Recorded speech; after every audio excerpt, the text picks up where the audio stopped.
नमस्कार. H G मराठीमध्ये आपलं सहर्ष स्वागत आहे. सागर, आज आपण सातारा जिल्ह्यातील खटाव तालुक्यातील बुध येथे आहोत आणि बुधमध्ये रामोशी वधूवर सूचक मेळावा आयोजित करण्यात आला होता. या मेळाव्यासाठी रामोशी बेरड समाजाच्या वतीने अनेक मुलामुलींचे नाव नोंदणी या ठिकाणी करण्यात आली. हा कार्यक्रम अतिशय उत्साहात संपन्न झाला. तरी आपण पाहू शकता या नमस्कार. एच जी मराठीमध्ये आपलं सहर्ष स्वागत आहे. सागर, आज आपण सातारा जिल्ह्यातील खटाव तालुक्यातील आत्मगिरी माध्यमिक विद्यालय बुध या ठिकाणी आहोत आणि बुध या ठिकाणी रामोशी वधूवर सूचक मेळावा आयोजित करण्यात आला होता. या मेळाव्याचे आयोजक आपल्या सोबत आहेत. जाधव सर आपल्या सोबत आहेत. सर, काय सांगाल, आज बुध या ठिकाणी तुम्ही रामोशी वधूवर सूचक मेळावा आयोजित केला होता, कसा लोकांनी प्रतिसाद दिला, काय सांगाल? अतिशय उत्तम प्रतिसाद होता आणि खूप लांबून लोक या ठिकाणी आलेले आहेत. उस्मानाबाद, सोलापूर, अगदी लातूर पासून या ठिकाणी मंडळी आलेली आहेत. खूप चांगला प्रतिसाद होता आणि याच्यातून लोकांचाही बऱ्यापैकी फायदा होईल अशी आम्हाला अपेक्षा आहे. गेल्या वर्षी तुम्ही या ठिकाणी वधूवर सूचक मेळावा घेतला होता. गेल्या वर्षी लोकांचा प्रतिसाद कसा होता? गेल्या वर्षी प्रतिसाद छान होता, अतिशय सुंदर प्रतिसाद होता. गेल्या वर्षी तसं पाहायला गेलं तर पहिलंच वर्ष होतं आणि पहिल्या वर्षीच अतिशय उत्तम प्रतिसाद मिळाला होता. आणि विशेष म्हणजे आपल्याला सांगायला आम्हाला आवडेल आणि आनंदी आम्हाला होतोय की गेल्या वर्षी जेवढी लोक होते त्याच्यापेक्षा यावर्षी जास्त लोकांची नोंदणी झालेली आहे. आणि शिवाय गेल्या वर्षी जो कार्यक्रम झाला त्या कार्यक्रमाचा जर आढावा घेतला, त्याचा आढावाही आम्ही घेतला होता. त्या आढाव्याच्या अनुषंगाने जवळजवळ 15 ते 20 जोडप्यांची लग्न ह्या कार्यक्रमाच्या माध्यमातून झाल्याचं आम्हाला पाहायला मिळालेलं आहे. तुमच्या वधूवर सूचक मेळाव्यामध्ये काही तक्रारी आल्या होत्या की तुम्ही घोषित केलं होतं की लोकांनी कुणालाही पैसे देऊ नका. काही लोकांनी त्याचा अपप्रचार केला. तुम्ही कसं सांगताय, त्याबद्दल काय सांगताय? आम्ही त्यावेळेस देखील लोकांना सांगितलं होतं की कुठल्याही प्रकारचं आपण कोणाशी अर्थकारण करू नये, कोणालाही एकही रुपये देऊ नये. आता काय झालं असेल तर काय सांगता येत नाही, परंतु आजही आम्ही पुन्हा या कार्यक्रमाच्या 2025च्या कार्यक्रमाच्या अनुषंगाने आवाहन करतो सर्वांना की कुठल्याही प्रकारचं कोणीही कोणाला पैसे देऊ नये आणि कुठलाही अर्थकारण या ठिकाणी करू नये, एवढी अपेक्षा आहे आम्हालाही. कारण ज्या हेतूने आपण करतोय तो हेतूच वेगळा आहे. तसा रामोशी समाज हा गोरगरीब आहे, म्हणजे रोज कामावर जाणार, म्हणजे डेली वेजेसची कामं करणारा हा समाज जास्त लोक आहेत आणि यांची आर्थिक फसवणूक होऊ नये हा एक आमचा हेतू आहे. आर्थिक पिळवणूक होऊ नये, कुठेही त्यांना 4 पैसे द्यायला लागू नयेत किंवा कोणी त्यांच्याकडून घेऊ नयेत, त्याच्यामुळेच आम्ही हा कार्यक्रम करतोय. हा मूळ हेतू आहे आमचा. आज रामोशी वधूवर सूचक मेळाव्यानिमित्त या ठिकाणी रामोशी बेरड समाजातील किती मुलामुलींनी या मेळाव्यासाठी आज हजेरी लावली किंवा नाव नोंदणी केली, त्याबद्दल काय सांगाल? जवळजवळ 150च्या वर ही नाव नोंदणी झालेली आहे. आजच्या ह्याला पूर्ण आढावा घेतलेला नाही आपण, काम चालू आहे त्याच्यावरती अजूनही, पण साधारण सरासरी 150च्या वरती नाव नोंदणी झालेली आहे. पालकही तितकेच होते, आपण स्वतः पाहिलेले आहेत की म्हणजे किती मोठा प्रतिसाद होता ह्या कार्यक्रमाला. काय तुम्ही समोरासमोर लोकांची ओळख करून दिली किंवा ज्या मुली असतील मुलं असतील समोरासमोर येऊन कशा प्रकारे तुम्ही त्यांना बायोडेटा घेऊन त्यांच्या समोरासमोर ओळख करून दिली? आपण सर्वांचे अगोदर बायोडेटा घेतले होते. बायोडेटा घेतले म्हणण्यापेक्षा सर्वांना बायोडेटा फॉर्म पुरवलेला होता. त्याच्यानंतर प्रत्येकाकडून त्यांची माहिती लिहून घेतली.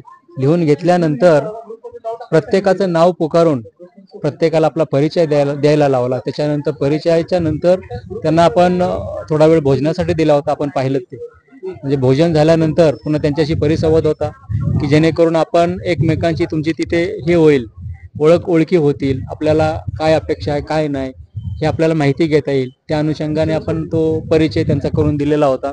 आता बघूया याच्यानंतर किती त्यांना त्याचा प्रतिसाद मिळतोय किंवा त्यांना किती फायदा होतोय. फायदा तर होईलच, कुठलीही गोष्ट केल्यानंतर ती फेल जात नाही, त्याचं यश हे मिळतच राहतं. आणि आम्हाला खात्री आहे की आम्ही एवढी घेतलेली, आपण सर्वांनी घेतलेली एवढी मेहनत ही यश देणारच. किती लोक या ठिकाणी येऊन आता कार्यक्रमाला उपस्थिती लावली, काय सांगाल? त्याच्याविषयी अजून आढावा घेतलेला नाही आपण, त्याच्यावरती काम चालू आहे थोडंसं, पण बरीच लोक होती, खूप साधारण 150ची तर मुलांची साधारण नोंदणी झालेली आहे आणि तेवढेच पालकही त्याच्यासोबत होते, त्यामुळे आकडा बऱ्यापैकी तो पुढे गेलेला असेल. माझ्यासोबत पाटोळे सर आहेत. सर नमस्कार. काय सांगाल, तुम्ही आत्मगिरी माध्यमिक विद्यालय या ठिकाणी हा एवढा मोठा कार्यक्रम आयोजित केला. आयोजन करत असताना तुम्ही रामोशी बेरड बेडर समाजातील जे मुला मुली असतील त्यांना जे लग्न विवाह सोहळा आहे तो अतिशय पुण्याचं काम मानलं जातं. तुम्ही कशा प्रकारे नियोजन केलं होतं? काही नाही, आमच्याच महाराष्ट्र भटकेमुक्त शिक्षण विकास संस्थेचं 25वं वर्ष चालू आहे. संस्थेच्या माध्यमातून 3-4 शाखा चालू आहेत. प्राथमिक आश्रमशाळा आहे, माध्यमिक आश्रमशाळा आहे, तसेच वसतिगृह आहे, माध्यमिक विद्यालय. या सर्वांचं जवळजवळ 25 वर्ष सेवा आम्ही दिलेली आहे. यामुळं मला वाटलं की समाजासाठी थोडं एखादा कार्यक्रम आणखी घ्यावा, म्हणून या ठिकाणी आम्ही मधुवर मेळावा घेऊन समाजाचं काहीतरी ऋण आपण लागतो तर फेडावं अशा अपेक्षा होत्या, म्हणून संस्थेच्या वतीनं हा कार्यक्रम मोफत घेतलेला आहे. गेल्या वर्षी हा कार्यक्रम मोफतच होता, यावर्षी कार्यक्रम हा मोफतच आहे. त्याबरोबर लागणाऱ्या सगळ्या सुविधा आम्ही त्यांना मोफत दिलेल्या आहेत. अगदी अर्ज, पेन, त्याच्यानंतर त्यांना नाश्ता, चहा आणि भोजन या सगळ्या सुविधा आम्ही आमच्या संस्थेच्या माध्यमातून खर्च केलेले आहेत. यामध्ये कुठलीही वर्गणी किंवा शुल्क आकारलेलं नाही. सर, आत्मगिरी माध्यमिक विद्यालय हे बुध या ठिकाणी निसर्गरम्य ठिकाण आहे. तुम्ही या ठिकाणी शैक्षणिक मुलांना सुद्धा चांगल्या मोफत सुविधा देता. कशा प्रकारे तुम्ही दरवर्षी नियोजन करत असता? या शाळेचं जी नोंदणी असते ते साधारणपणे मे मध्ये होते. 1 मे पासून 15 जून पर्यंत नोंदणी होते आणि सर्व जाती धर्मातील लोकांना आपण इथं ऍडमिशन देतो. विशिष्ट जात जमात अशी काही विचारात घेतली जात नाही. आणि आपल्याकडे त्यांना 2 वेळेचं भोजन, 1 वेळचा नाश्ता, कपडे, त्याचबरोबर अंथरूण पांघरूण, वैद्यकीय सुविधा अशा सर्व सुविधा कोणत्याही फी न घेता आपण पुरवतो. त्याचबरोबर इथं आपल्या शाळेमध्ये अतिशय दर्जेदार अशा शैक्षणिक सुविधा आहेत. डिजिटल क्लासरूम आहेत, त्याच्यानंतर लॅब आहेत, त्याचबरोबर ग्रंथालय, अशा विविध सगळ्या सुविधा या शाळेमध्ये उपलब्ध असल्यामुळं दरवर्षी मुलं या ठिकाणी येत असतात, 10वी पास होऊन जात असतात. वर्षानुवर्ष ही जवळजवळ 20 वर्ष झालं 10वीच्या बॅचेस बाहेर पडत आहेत. हजारो मुलं आतापर्यंत बाहेर पडलेले आहेत आणि चालू वर्षामध्ये आपल्याला शाळेचं या ठिकाणी मूल्यांकन झालेले A ग्रेड मध्ये शाळा आहे. सर, आतापर्यंत तुमचे या 25 वर्ष झाल्या शाळेला, या 25 वर्षाच्या काळामध्ये कुठं एखादा मोठा उच्च अधिकारी वगैरे झालाय का? त्याबद्दल काय? अनेक मुलं पोलीस मध्ये काम करतात. मुंबई या ठिकाणी नायगावला मार्गदर्शक म्हणून एक मुलगी आहे जी पोलीस खात्याची मार्गदर्शक म्हणून तिथं मार्गदर्शन करते. ती आपल्या शाळेची विद्यार्थिनी. त्याचबरोबर या ठिकाणी बरीच मुलं आपली पोलीस खात्यामध्ये आहेत, मोठ्या मोठ्या पदावर आहेत, आर्मीमध्ये आहेत. त्याशिवाय मंत्रालयामध्ये सुद्धा काही मुलं आपल्या शाळेचे अधिकारी म्हणून आज काम करायला लागलेले आहेत. शिवाय चांगले नागरिक घडवण्याचं ही केंद्र म्हणून लोकांच्याकडे याची माहिती असल्यामुळं दरवर्षी इथं वर्षानुवर्षी आमच्याकडे मुलं काही विशिष्ट गावाकडची येतच राहतात. त्यामुळं संस्कारशील मुलं घडतात आमच्याकडे. या ठिकाणी बुध या ठिकाणी तुमची शाळा सुरू होण्यापूर्वी तुम्ही काय लोकांना ऍडमिशन वगैरे घेण्यासाठी काय प्रबोधन किंवा काय माहिती देतात का? नाही, अशा प्रकारचं ही मागं बोर्ड लावलेलं आहे बघा इथं. तो शाळेचे असे बॅनर्स वगैरे आम्ही लावतो 1-2 ठिकाणी आणि त्या माध्यमातून आम्ही जाहिरात करतो. शिवाय आपण पेपरमध्ये सुद्धा थोडीशी जाहिरात देतो आणि त्या माध्यमातून महाराष्ट्रभर जाहिरात केली जाते. कशा प्रकारे मुलांना शिक्षण दिलं जातं तुमच्या या ठिकाणी? या ठिकाणी मुलं ही अतिशय खालच्या स्तरावरून आलेले असतात, त्यामुळे अ पासून सुरुवात करावी लागते. अगदी प्राथमिक लेखन वाचन या गोष्टीचा आम्ही विचार करतो. नंतर त्याला पुढचे शिक्षण एज्युकेशनल जे टीचिंगचा भाग असतो किंवा या ठिकाणी अभ्यासक्रमाचा भाग असतो तो कमी नंतर दिवाळी नंतर करतो. पण वाचन लेखन या त्या मुलाला आम्ही पहिल्यांदा निर्माण करतो त्याच्यामध्ये. सर, काय सांगाल, आज या ठिकाणी कार्यक्रम आयोजित केला होता, यापुढे किती लोकांची लग्न जमतील अशी अपेक्षा आहे तुम्हाला? गेल्या वेळेस तरी साधारण 15-20 लोकांची मुलांची लग्न जमलेली होती. त्याच्यात अधिक चांगली भर पडेल असे अंदाज आहे आमचा. साधारण यावर्षी देखील 20-25 मुलांची लग्न या उपक्रमाच्या माध्यमातून जमतील, म्हणजे एक अंदाज आहे. बघूया आपण पुढील कार्यक्रमाचं नियोजन कसं असणार आहे तुमचं? कुठं असणार आहे कार्यक्रम पुढचा? पुढील कार्यक्रम तर बघूया, पण शक्यतो ठिकाण आमचं हेच असेल. प्रायोरिटी तर आमची ही आत्मगिरी विद्यालयात असेल, कारण सुरुवात आम्ही इथूनच केलेली आहे. लोकांना यायला जायला सोयीस्कर आहे, सगळ्या सोयी सुविधा मिळतात. त्यामुळं आणि ठिकाण हे आपलं हक्काचं आहे, त्याच्यामुळं प्रायोरिटी यालाच असेल. सागर, नक्कीच हे होते ज्यांनी रामोशी बेडर समाजाच्या वतीने वधूवर सूचक मेळावा आयोजित केला होता. या सर्वांनी अतिशय मेहनत घेऊन हा मेळावा संपन्न केला, त्याबद्दल धन्यवाद. आज या ठिकाणी रामोशी समाज बांधवांचा वधूवर सूचक आणि परिचय मेळावा या ठिकाणी घेण्यात आला. सर्वप्रथम संयोजक पाटोळे सर आणि त्यांचे सर्व सहकारी यांना मी मनपूर्वक धन्यवाद देतो. समाज कुठल्या दिशेला जाणं गरजेचं आहे आणि ती दिशा दाखवण्याचं सगळ्यात महत्त्वाचं काम आज या माध्यमातून घडतंय. आज या ठिकाणी जे माझ्या माहितीनुसार 350-400 लोक या ठिकाणी उपस्थित आहेत आणि या उपस्थितीवरून एक लक्षात येते की रामोशी समाजामध्ये सुद्धा आता स्थित्यंतर घडतंय आणि लोक आता वेगळ्या विचाराने आता पुढे यायला लागलेले आहेत.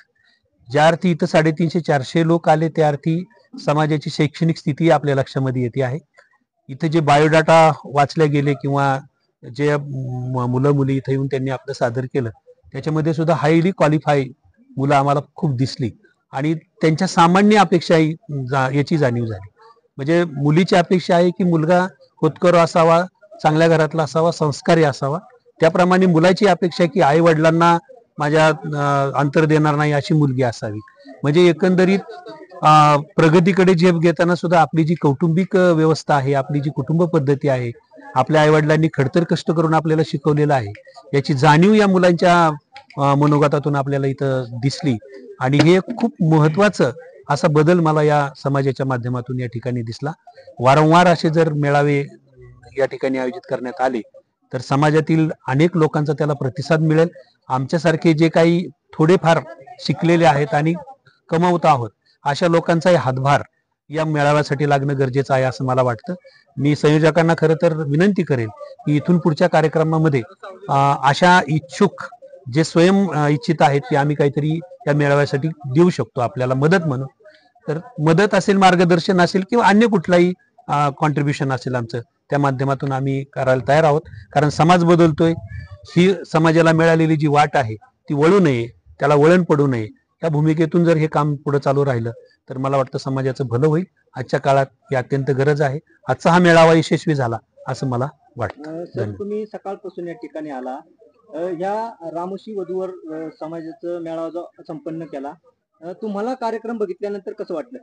नाही, मी आता ते सांगितलं की मला या कार्यक्रमात सहभागी झाल्यानंतर सगळ्यात महत्वाची गोष्ट ही जाणवली का आपण आज वधूवर सूचक मेळावे घेण्या इथपर्यंत आपली मजल गेलेली आहे.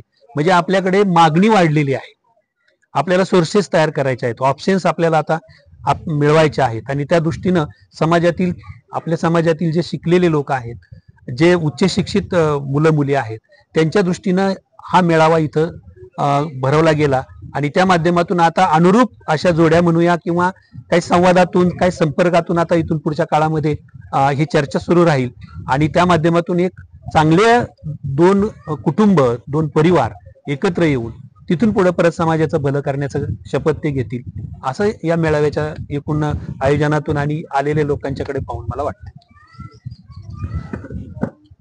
आजच्या या दुसऱ्या मेळाव्याच्या प्रसंगी अतिशय उत्कृष्ट हा मेळावा साजरा झालेला आहे. यामध्ये बहुतेक 200-250 लोकांनी सहभाग घेतलेला आहे आणि त्या सहभागामध्ये सर्वांची हीच इच्छा आहे की हा समाज सुशिक्षित व्हावा, उच्च शिक्षण घ्यावं आणि चांगलं संस्कारित पिढी घडावी, हीच आम्ही समाजाची संकल्पना आहे. आणि संकल्पना पुढे नेण्यासाठी आम्ही जे काही सुशिक्षित मंडळी आहोत या समाजासाठी भरीव काम करण्याची गरज आहे. कारण आज एवढ्यावर थांबून चालणार नाही. बराचसा समाज खेडोपाडी राहतो, त्यांना ह्या सोयी सुविधा नाही आहे. त्या सोयी सुविधा त्यांच्यासाठी कशा भेटतील आणि त्या भेटल्यानंतर आपण त्यासाठी कसं त्यांचं प्रबोधन करू याकडे आम्ही शिकलेल्या मंडळीने लक्ष घातलं पाहिजे आणि त्यांना या धावत्या जगाकडे कसं नेता येईल. आणि स्पर्धात्मक युग आहे, आता काम केलं घरी बसलं असं नाही चालणार आहे. तर स्पर्धात्मक युगामध्ये आपली मुलं कसं टिकतील यासाठी आम्ही लोकांनी प्रयत्न केला पाहिजे. यासाठी भरीव काम करण्याची गरज आहे आणि त्यासाठी जे योगदान असेल ते आम्ही द्यायला तयार आहोत. आणि पाटोळे सर दाम्पत्य यांनी जी हा उपक्रम घेतलेला आहे त्या उपक्रमाला माझ्याकडून शुभेच्छा असतील. आणि असे उपक्रम जेव्हा जेव्हा घ्याल तेव्हा तेव्हा आम्ही तुमच्या पाठीमागे उभा राहू ही आज मी या क्षणी ग्वाही देतो. धन्यवाद. आज या ठिकाणी जो वधूवर राज्यस्तरीय वधू पालक परिचय मेळावा झाला. गेल्या वर्षी तो मेळावा झाला होता. दोन्ही मेळावे अगदी यशस्वीरित्या पार पडलेले आहेत. सन्माननीय आदरणीय सौभाग्यवती नंदाताई पाटोळे यांच्या या आश्रमशाळेच्या आवारामध्ये हा मेळावा आयोजित केलेला आहे आणि उत्तम प्रकारे 200-250 नोंदणी झालेली आहे. महाराष्ट्रातून सर्व स्तरातील इथं आलेले होते. अशोक शिंदे सर असतील, इथं मंडले सर असतील, सर्वांनी उपस्थित दाखवली. आणि या कार्यक्रमाचं नियोजनही नेटक्या पद्धतीने संदीप जाधव किंवा त्यांचे सहकारी असतील. आणि बहिर्जी नाईक जो कर्मचारी संघ आहे आपला, त्या संघाच्या माध्यमातूनही चांगल्या प्रकारे सुरू आहे. इथून पुढच्याही कार्यक्रमाला माझ्यातर्फे शुभेच्छा राहतील. धन्यवाद. संस्थेचे अध्यक्षा सौभाग्यवती नंदाताई पाटोळे यांच्या या जे आश्रमशाळा आहे, केंद्रीय आश्रमशाळा, या आश्रमशाळेची सर्व साधन सामुग्री या मेळाव्याच्या दृष्टीने आम्हाला सहकार्य मिळालं त्या, आणि त्यामुळेच आम्ही हा मेळावा यशस्वी करू शकलो. मॅडमचं पुन्हा एकदा आम्ही नंदाताई पाटोळे मॅडमचा आभार मानतो आणि या पुढच्या कार्यक्रमाला आमच्या शुभेच्छा माझ्यातर्फे. नमस्कार, मी प्राध्यापक ऋषिकेश माकर. आज सर, बहिर्जी थोडंसं नाईक पुढं सर, ना तर खाली बसा. बहिर्जी नाईक खुर्ची बसा. कर्मचारी महासंघ महाराष्ट्र बसा खुर्ची. हा. तसेच आत्मगिरी विद्यालय बुध यांच्या संयुक्त विद्यमाने आज जो वधूवर परिचय मेळावा घेतला. अतिशय सुंदर असं नियोजन श्री प्रल्हाद पाटोळे सर, श्री संदीप जाधव सर, संस्थेच्या अध्यक्षा नंदाताई पाटोळे मॅडम या, तसेच हा कार्यक्रम ज्यांनी ऑर्गनाईज केला असे अप्पासाहेब चव्हाण सर यांनी अतिशय उत्तमरित्या या कार्यक्रमाचं आयोजन केलं. त्यांच्या पुढील कार्यास आणि पुढच्या वधूवर मेळाव्यास माझ्यातर्फे शुभेच्छा.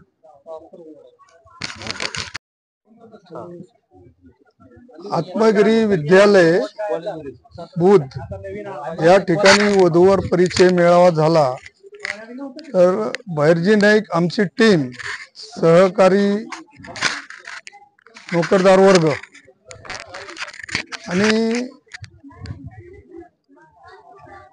आत्मगिरी विद्यालय मुख्याध्यापिका पाटोळे मॅडम या सर्वांनी मला वधूवर परिचय मेळाव्यासाठी सर्व कार्यक्रम उपलब्ध करून दिला आणि जेवणाचे वगैरे सर्व सोय करून दिली.